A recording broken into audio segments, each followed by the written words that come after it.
चरण सिंह सापरा जी हैं, कांग्रेस से हैं। शाहनवाज जी कह रहे हैं कि आप दिल्ली में दोस्ती करते हैं केसीआर के साथ, तेलंगाना में ये दोस्ती कुश्ती में बदल जाती है।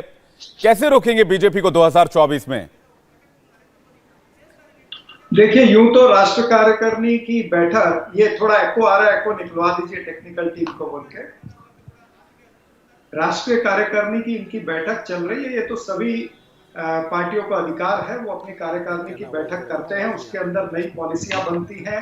हमारा भी उदयपुर में चिंतन शिविर हुआ, नवसंकल्प शिविर हुआ, उसमें नई धोरण बनी, नए रेजोल्यूशन आए, किस तरह से देश का पॉलिटिकल सिनारियो किस तरह से चल रहा है, आगे किस तरह से चलना चाहिए, पार्टी किस तरह से चलनी चाहिए, ये उनका अधिकार है जी। लेकिन जब कोई पार्टी जो सत्ताधारी पार्टी होती है, अगर उनकी एग्जीक्यूटिव बॉडी की मीटिंग होती है तो मेरे ख्याल से उसके ऊपर ज्यादा ध्यान केंद्रित किया जाता है, क्योंकि जो वो चर्चा कर रहे हैं वो देश की पॉलिसी बनेगी। और मैं समझता हूं कि इतनी इंपॉर्टेंट अगर इनकी मीटिंग वहां पर चल रही है तो आज देश के जो ज्वलंत मुद्दे हैं, चाहे वो बेरोजगारी का मुद्दा है, महंगाई का मुद्दा है, इन पर भी चर्चा होनी चाहिए। या फिर जो धार्मिक उन्माद चल रहा है देश के अंदर, जिस तरह से आज एक पोलराइजेशन का, ध्रुवीकरण का माहौल बना हुआ है देश के अंदर, मुझे लगता है कि देश के प्रधानमंत्री को और भारतीय जनता पार्टी के जो अध्यक्ष हैं नड्डा साहब को,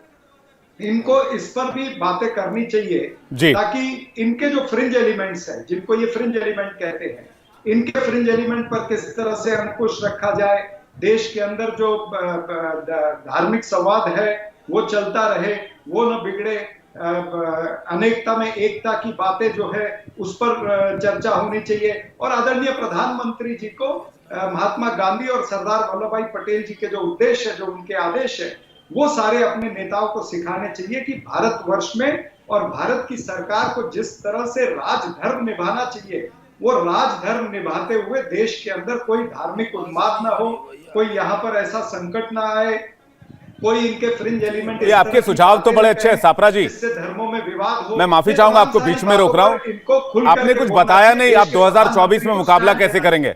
ये उत्तर के बाद अब दक्षिण में भी बढ़ रहे हैं, विस्तार कर रहे हैं, और आपकी पार्टी सिमटती जा रही है। राहुल गांधी अमेठी से छोड़कर वायनाड चले गए, अमेठी जीत नहीं पाए। मैं आपसे ये जानना चाह रहा हूं, कांग्रेस पार्टी कर क्या रही है 2024 में? क्या फिर एक बार फिर से बीजेपी बनाम सारी पार्टियां दिखेंगी, बीजेपी वर्सेस ऑल, या फिर आप लोग कोई और फ्रंट खड़ा करने की प्लानिंग में है?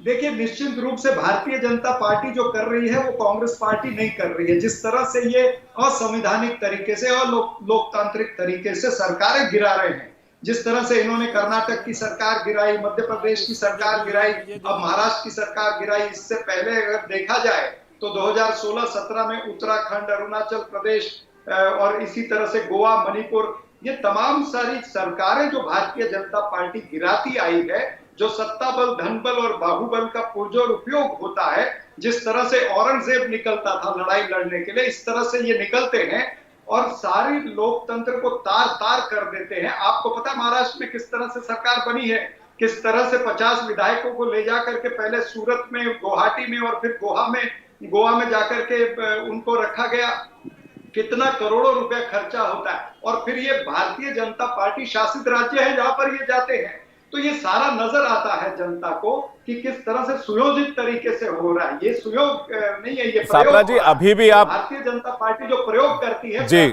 आप बेशक आप विपक्ष के तौर पर, बिल्कुल बेशक आप विपक्ष के तौर पर नीतियों का विरोध कर रहे हैं, लेकिन एक कुछ कॉन्क्रीट प्लान नहीं बता पा रहे। इंडिया टीवी हर वक्त हर जगह डाउनलोड करने के लिए सर्च करें India TV news Google play store या ऐप स्टोर पर।